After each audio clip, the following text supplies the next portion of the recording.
Hey, great to have you here. So today we're going to be talking about Yellowjackets Season 3, Episode 2, titled Dislocation. So similar to Episode 1's review, I'll at a high level walk through the plot, give some likes, dislikes, and an overall episode rating. As a reminder, this will include some spoilers, and I'll probably walk through the adult and teenager timelines separately. Quick reminder, if you enjoy hearing me talk about this stuff and you haven't yet, I'd appreciate you subscribing to the channel. My goal for the year is reaching 1,000 subs, and I'd be super thankful if you join me on this journey. Now looking at episode 2, starting with the teenager side. So picking things up where we ended off the last episode, we have Mira in the coach's pit here, and her leg's all messed up. She winds up popping her knee back into place, and the coach seems pretty friendly here and willing to help out. Separately, we have Shauna digging up her baby and burying it in a different location on her own terms, it feels like. She winds up coming back to the camp and they question her about Mira, and she really further isolates herself from the group here. We have Natalie and Misty go looking for Mira, and when they're out looking, Natalie sees a trap and realizes that's the coach's trap, so she kind of redirects the search elsewhere. With Travis, we mostly just get him freaking out in this episode. We also have him imply that the spirit doesn't want to work with Travis anymore, and instead probably wants to work with Natalie. Cutting back to Mari and the coach, she eventually gets out of the hole, and then the coach kidnaps her, which is kind of surprising here, but we realize he's doing it because he doesn't want her to tell the other girls about him still being alive, because he's afraid they'll come after him. So he ties her up and brings her along. He also doesn't seem to be aware of the fire that took place at the cabin, so it's indicating that he's not the one who did it, ultimately. Mari winds up being pretty aggressive towards the coach, but he winds up giving her hot chocolate, and she's like, "Where'd you get that from?" He winds up going away to a separate area, and we hear him talking to somebody. I don't know, maybe he's talking to the entity of the forest, or what's going on there, but Mari's kind of freaked out, like, why is he talking to somebody? And then we close out the teenager side of things with Shauna going up to Melissa, the somewhat irrelevant blonde from the first episode. And then them out of nowhere start making out, but I'll talk about that further in the adult story as well. So separately with the adult side of things, we have Lottie show up to Shauna's house, and it's the first time we've seen Lottie in the season thus far. She was, I think, supposed to be in some rehab or something. I think they indicated she may have OD'd at the end of last season. That was kind of the story there. But she's come to Shauna's house wanting to stay with her, and we have Jeff and Shauna clearly saying, no, definitely not going to do that, which kind of weird situation here. We have Callie, Shauna's daughter, come out, and she's like, yeah, why don't you stay with us? They wind up having a family discussion without Lottie, and somehow Callie convinces her parents to let her stay with them. I don't know.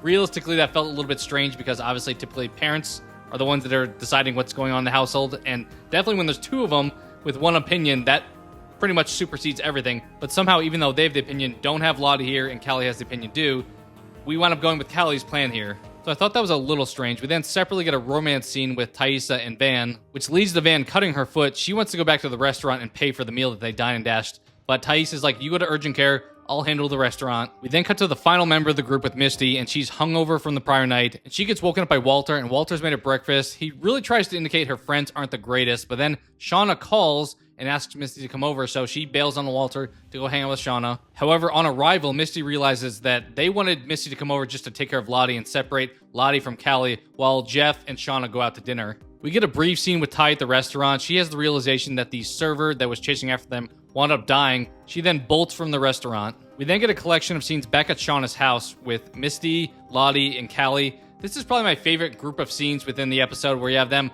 getting drunk, playing games, watching TV together. Christina Ricci as Misty really shines here in my opinion. We have her being super OCD, changing out the cabinets of Shauna's house. And on top of that, they want to have a sleepover when Callie comes out, like, hey, let's be girls, let's have a sleepover. And Misty's like, I've never done that as a kid. So kind of showing Misty's backstory as far as always wanting to be part of the group and wanting to be included in things, and really highlighting that she really was left out growing up. So she's pumped to do that and says, yeah, let's do it. Even though Shauna's direction to her was to keep Lottie and Callie separate, but they're like, hey, let's have a good time. Then separately at dinner, we have Shauna go to the bathroom. She gets weirded out by somebody being in the bathroom with her, and then the lights turn off. She winds up going to a nearby stall, finds a phone there. Kind of nitpicking here, but it feels like her phone, she had her light on looking around. Suddenly, her own phone just disappears from that scene, but small details there. She takes that phone she found and brings it to the bartender at the restaurant, saying it was a missing phone that she found. We then have some dialogue at dinner with Shauna and Jeff and the clients that they're with. Pretty much the point of this was Jeff was trying to impress these two people that seems like run some hotel chains, and Jeff's trying to sell furniture to them. During the conversation, though, Shauna just starts criticizing the one guy, saying he pretty much got to where he's at because of nepotism, because his father really drove him to being successful.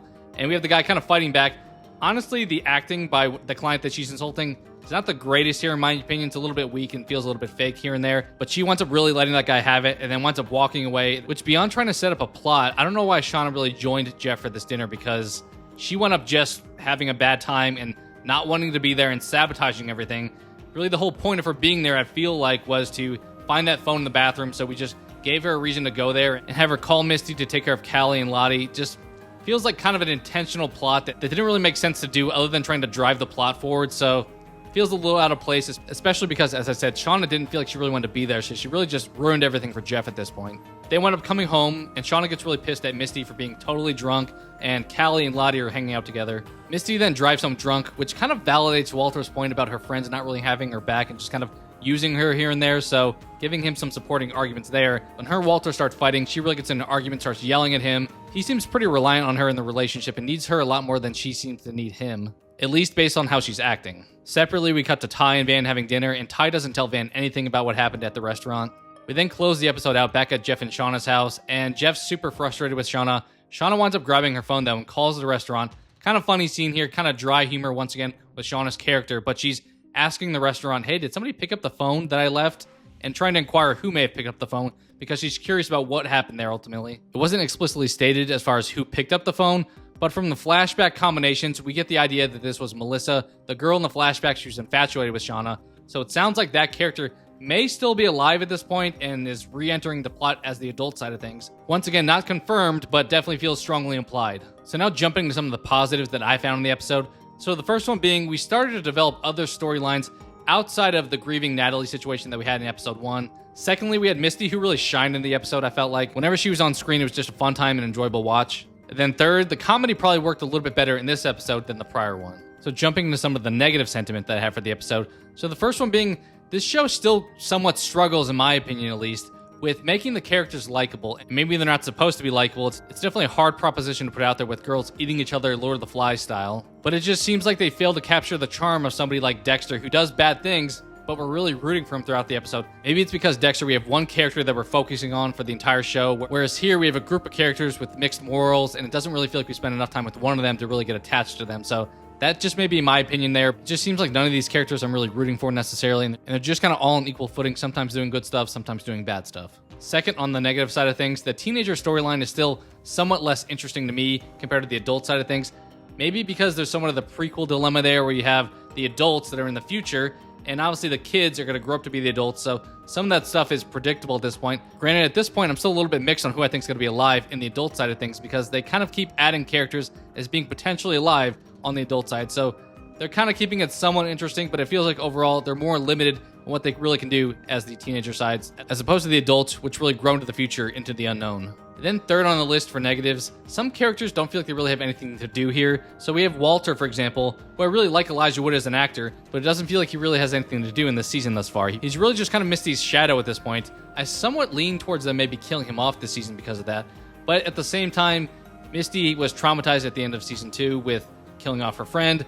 Are they going to do that again this season? I don't know, maybe not, but it feels like he has to have something that takes place with Walter. Otherwise, he's just kind of a wasted character at this point. Based on everything I discussed, I'm going to give this episode a neutral rating. It did some things better than episode 1, but we're still slowly building into the season at this point, so we'll see where some of these plot lines eventually go. What were your thoughts on this episode? Are you preferring the adults or the teenagers? What storylines have you enjoyed thus far and really want to see explored further? Just let me know your thoughts on all things Yellowjackets down in the comments below. So thank you so much for watching, and I hope to talk to you again soon.